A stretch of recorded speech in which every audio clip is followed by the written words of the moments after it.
We left off in the last video sort of asking about some of these rational type, right, fraction type integrals. And the question kind of was starting to become, well, what would happen if the degree, right, the sort of power in the numerator was either sort of bigger than or equal to the power on the bottom, right? What are you supposed to do there? In theory, I guess there's sort of versions where you could try to like break it up apart into individuals like you did last time. But no matter what you do when you do that, you're going to have this imbalanced one. So if I take this example here, right, the integral x squared plus 2x minus 1 over x plus 4, if the x squared wasn't there, if I did, gosh, even that wouldn't really be great, right? Because 2x over x plus 4, we don't really have a good go-to thing to do here. So all of our previous things are kind of falling apart very quickly. The technique is to use long division. So this is polynomial long division. We think of, right, obviously multiplying polynomials is sort of this foiling or like box multiply to sort of expand them out. And then we kind of think of factoring is sort of a specialized version of polynomial division. But in theory, like also you can use long division and it looks very similar, almost exactly the same, and sort of is the same conceptually to what you would sort of be doing for long division, just with numbers, with longer numbers. So this is going to be x squared plus 2x minus 1 divide by x plus 4. So what I'm going to set up is, right, so this polynomial x plus 4 dividing into x squared plus 2x minus 1. So I'm setting it up as long division, just the same as I would with numbers. And then you say, okay, well that's great, so that looks like long division, but like what the heck are you supposed to do? Well, you actually do essentially the same kind of process, the same kind of concepts that you do for regular long division. That is, you kind of look at the first chunk of it, in this case x squared, and you're saying, what would I multiply x plus 4 by to kind of like hit x squared, right? You're trying to figure out how many x plus 4s kind of go into here. So you're trying to say, what would I multiply by to kind of hit this first term? And you would say, well, you would do kind of x times x, right, to get x squared. So that means you're going to multiply by x. So you're going to mark up top with an x, and then what you do is you say, okay, so x times x is x squared. You're going to mark it underneath. X times, right, plus 4 is plus 4x. And just like with regular long division, you're going to subtract that away, right? So the idea is x squared cancels x squared.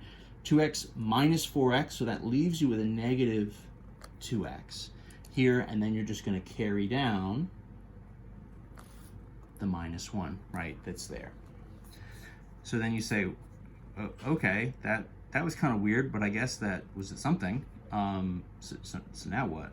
And I would say, do it again. Do the exact same thing again, right? So now you're kind of restarting and looking at negative 2x minus 1. So what do I multiply x plus 4 by to have it, quote unquote, go into negative 2x minus 1. Essentially what I'm trying to do is match my leading terms here. So what would I need to multiply x by to hit negative 2x? And of course the answer is negative 2, right? And that's just a number, so I'm going to match that up top. So if I multiply this by negative 2, I would get the negative 2x plus 4 times minus 2 is minus 8.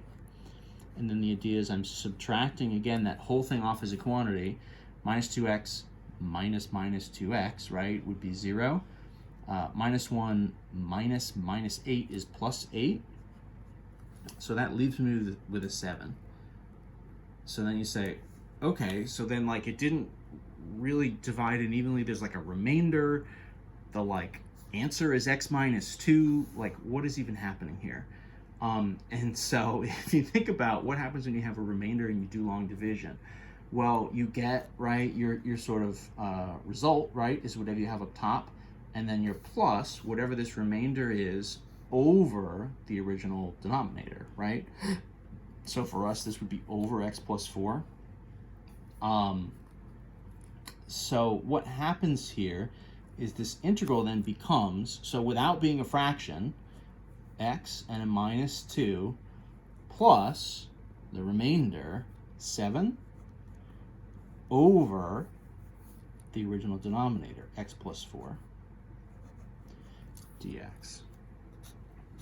So you've got the whole thing rewritten now, and it's sort of expanded out, right? It's just sort of rewritten by long division into this new form. And what happens here is this becomes, in theory, two pretty nice integrals. This would be, right, sort of an integral of just like x minus 2 dx, plus, I'm splitting these up because now I have a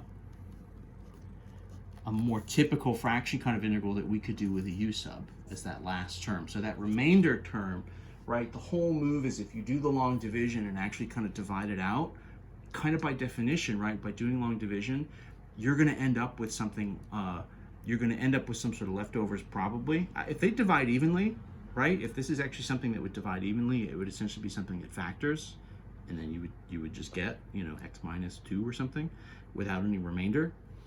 So like, that's great. I mean, that's the kind of better than anything, right? If there's a remainder, that's also fine, because what will happen is you're going to end up with something where the power on top is lower than what's in the bottom, kind of by definition, right? Otherwise, you didn't really long divide as much as you could. So the long division process looks like this. Once I have that, then I can just do regular integral stuff, right? So this would, of course, be like, you know, 1/2 x to the 2, right?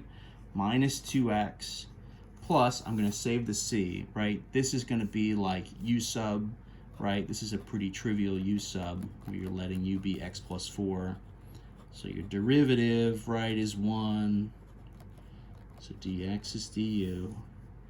So that's the integral, right, of like 7 over u du, essentially, right? It's one of these natural log types, right? Same as what we were just sort of reviewing in the last video. So then you're going to say, okay, so then that's 1/2 x squared, right, minus 2x plus 7 times natural log absolute u plus big C, and then we just sort of sub back in that u. We've got our answer. This is sort of a function that looks much different than what we started with, and that's just like part of what's going to happen here as we sort of do this more and more. What was our denominator? X plus 4 plus big C. So we get kind of a long answer. It's this sort of expanded form. And it gets to be a bigger and a bigger challenge if you're trying to do something like, say, take a derivative of this and get back to the original version, right? In theory, you can. It's just going to involve a lot more kind of algebra steps to kind of make the leap back from, you know, where we started. You know, your derivative will look like this, and then you'd have to kind of do a common denominator move and sort of remultiply and kind of rewrite everything to sort of get back to an original version. Let me do one more with the long division because it's a new concept. Let's see what we've got. My cat is just like right here, just like right off the page. And he's purring kind of loudly. So if you hear cat purrs, I guess now we know the cat's like long division. So I'm essentially just stealing one from the book. This is going to be t squared minus 2 over t plus 1. But, you know, generically this strategy is going to be something you use pretty much any time that the powers on top either match or the powers on top are bigger. You're probably going to use this long division stuff. So in this case, right, that's going to be it. So long division. So this is t plus 1 going into t squared minus 2.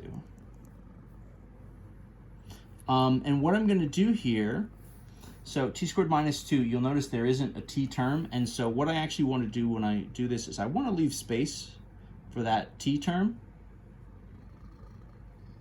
So I'm going to call this t squared plus 0t minus 2. I want to sort of have space for all those because the first thing I'm going to do is say, how would I multiply, right, and get, right, from t to t squared? And the answer is you would need to multiply by like 1t.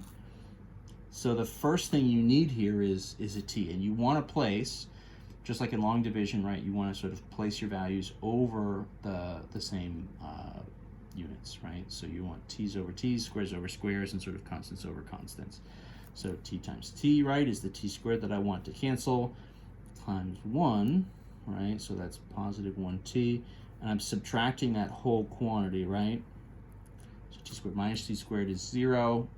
0t minus t, so then that's like a minus 1t, right? Minus t. The minus 2 just comes down, essentially minus 2, right? Minus 0. So then round 2, ding, ding, ding. How do I get from t to negative 1t? Well, the answer would be negative 1, right? So if I multiply, right, that's my negative t. Then this is going to be minus 1. These are getting subtracted, so those cancel out. Minus 2 minus minus 1 is plus 1. So then that's a minus 1 left over. So what does the long division, right, expanded version look like? Well, it looks like the result, t minus 1 with the remainder over the original t plus 1, right? So minus 1 over t plus 1 dt, right? A very kind of similar looking thing to what we just did, what we just had. So a couple power rules here for the t and the minus 1, and then another kind of natural log thing on this guy. So I'll just sort of set these up relatively quick. Minus dt integral t plus 1 dt, right? So 1/2 t squared minus t minus, oops, shift this up.